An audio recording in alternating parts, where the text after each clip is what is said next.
반갑습니다. 송지준입니다. 날씨가 정말 덥죠. 그런데 8월 달이 되고 나면은 그래도 좀 우리 마음이 시원해지지 않을까 싶습니다. 뭐 갑자기 뭐 좋은 일이 있냐, 뭐 제가 결혼하냐, 뭐 그런 것도 아니고요. 뭐 제가 결혼한다고 여러분들이 뭐 좋아하실 것도 아니겠습니다만 뭐가 됐든지 간에 뭐 더위 먹었는지 무슨 소리 하는지 모르겠네요 오늘. 8월 달에 이제 우리가 좀 즐거워질 수 있고 그리고 또 마음이 시원해질 수 있는 이유는 정치적인 이슈 때문에 그런 것인데요. 뭐 갑작스럽게 국민의힘이 정신을 차려가지고 막 제대로 막 혁신을 하고 막 개혁을 하고 그런 거야 뭐 말도 안 되는 얘기죠, 그렇죠? 몇 번 말씀을 드렸습니다만 아마 제가 봤을 때 이번 주 금요일 정도 돼서 한국갤럽 나오는 거 보면은 17%, 16%뭐 이렇게 지지율 나오지 않을까 싶은데 15%가 마지노선이라고 합니다. 15%가 무너지면은 사실상 정당으로서의 가치는 없는 거니까 없어지는 게 맞다 이렇게 보면 될 겁니다. 뭐 그거야 뭐 저기 뭐 국민의힘이 얘기해서 뭐하겠습니까? 민주당이 지금 얼마나 심각한 상황인지 제가 요 얘기부터 좀 소개를 해드리겠습니다. 어떤 얘기가 있냐? 그대로 갔으면 여권 내부에서 여권이 민주당입니다. 갈등이 표출될 분위기였다. 심지어 여당에서 어떤 얘기까지 나왔어요? 결정권은 대통령실에 있는데 왜 이거를 당에 미루냐라고 하는 불만이 나오던 차였다. 폭발이 우려되던 상황이었다. 정말 글자 그대로 일촉즉발의 상황이었던 거예요. 제가 그러니까 유튜브 영상을 통해 가지고 지지난주부터 계속 말씀을 드렸던 거. 아니 지금 민주당이 지지율 같은 경우는 저렇게 뭐 계속 치솟고 있고 좋은 것처럼 보이지만 이재명이 지금 똥줄 탄다.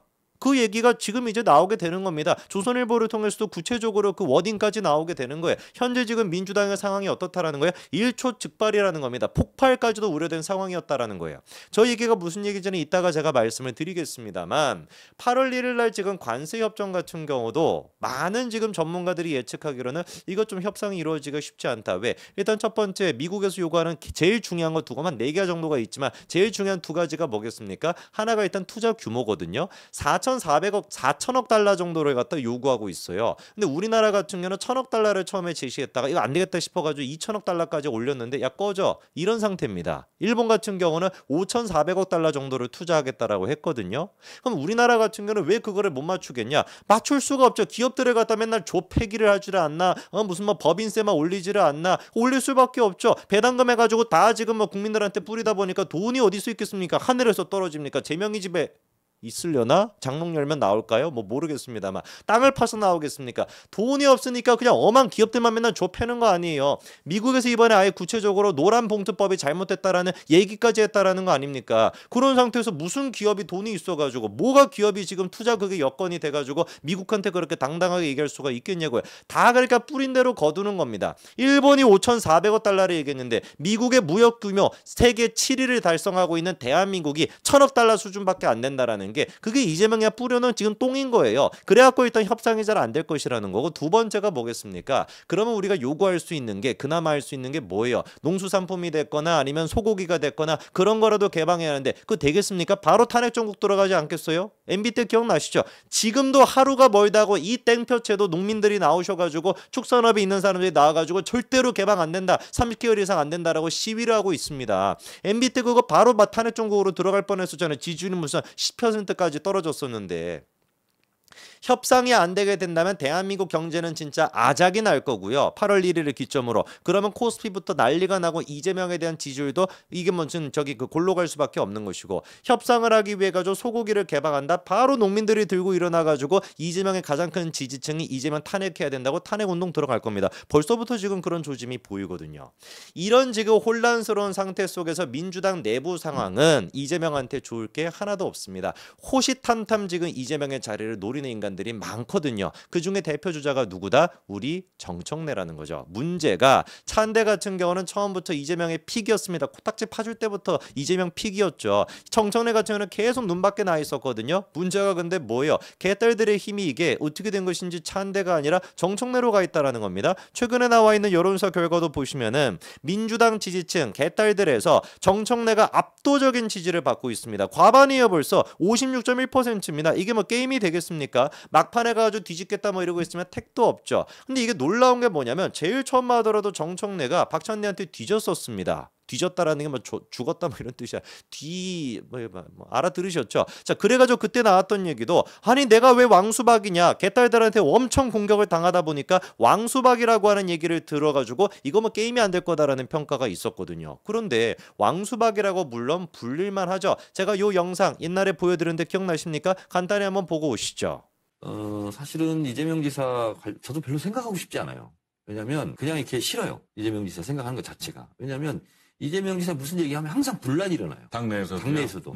그러니까 막 너무 지지자들끼리 또 격렬하게 싸우고 그 자체가 그러니까 뭐 이재명 지사 이렇게 뭐 압수수색 받고 있는데 아무도 도와주지 않는다 그러는데 도와주기가 싫어요. 그냥. 전 놀랐네요. 우리 항상 정청래 의원은 마지막 한 사람인데 당성이 좋아가지고 같은 당 사람은 항상 지원해 주는 줄 알았는데 오늘 말씀하시는 거 듣고 저는 이 지사는 안 그렇다. 왜냐면 생각하기조차 싫어요.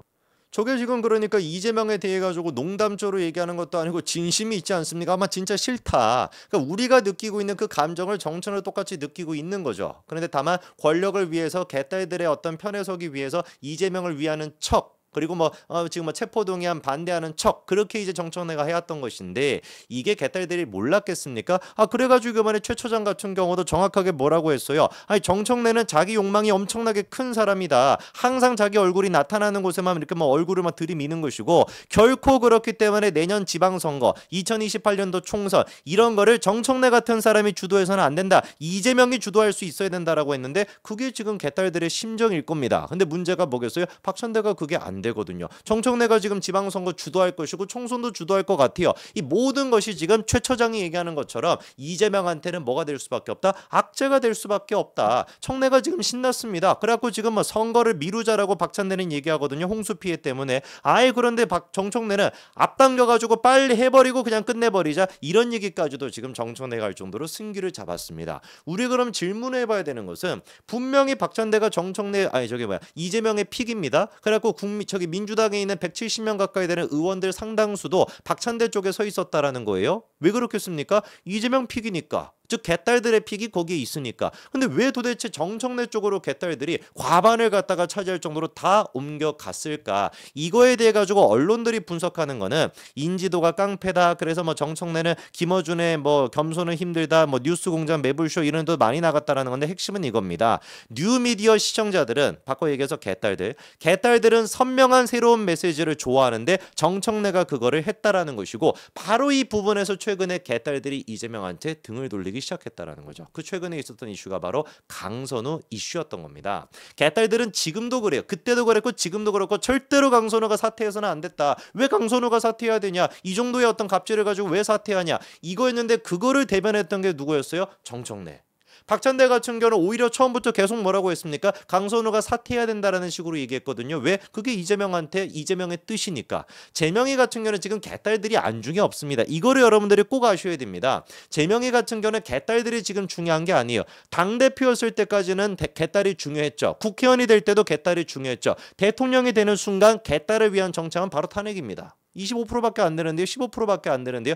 국민의 상식적인 눈높이에 맞춰서 갈 수밖에 없는 게 이재명의 운명이에요. 당대표였을 때까지만 하도록 개딸 위주의 정치를 했을 것이고, 지금 당대표였다라고 한다면 이재명도 강선우 사퇴할 필요 없다라고 주장할걸요. 근데 대통령이니까 이게 역학구조가 바뀐 거지. 그래서 이번에 강선우가 자진 사퇴를 했지만 딱 한겨레가 뭐라고 단독 보도 냈습니까? 강선우 사퇴 누구 뜻이다? 이재명 뜻이다? 이렇게 나오는 거 아니겠습니까? 바로 요거를 기점으로 해가지고 개딸들이 이재명한테 이 사람 왜 이래? 왜 이렇게 약해졌어?가 되는 것이고, 그리고 민주당의 그 중진 같은 사람들도 이재명 뭔가 좀 변했는데 이제 우리 말을 안 듣는데, 이렇게 이제 슬슬 나왔던 거예요. 그거에 대한 기폭제가 바로 뭐였던 겁니까? 우상호의 폭탄 발언이었죠. 강선우 임명 결론, 그거 누구 뜻이었다? 여당 지도부의 의견이었다. 바로 저것 때문에 나왔던 게 뭐였습니까? 아니 결정권은 대통령실에 있는데 왜 이거를 갖다가 여당 탓으로 돌리냐? 불만이 나오던 차였다. 아예 그냥 폭발까지도 우려된 상황이었다고 조선일보가 저렇게 지금 분석하는 거거든요.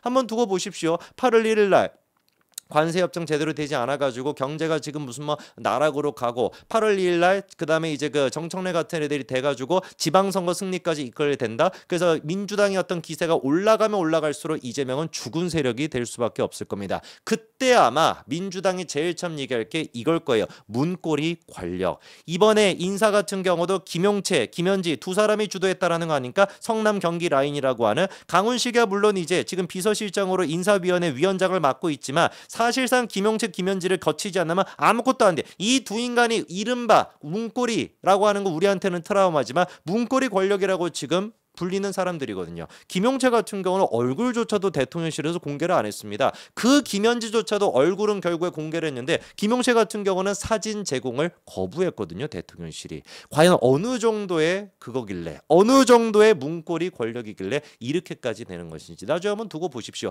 지방선거를 기점으로 해가지고 본격적으로 청래가 이재명을 아주 그냥 쥐잡듯이 잡기 시작할 겁니다. 이재명도 가만히 생각해보니까 약간 좀 쥐를 닮기는 닮았네요. 여기까지 말씀드리겠습니다. 감사합니다.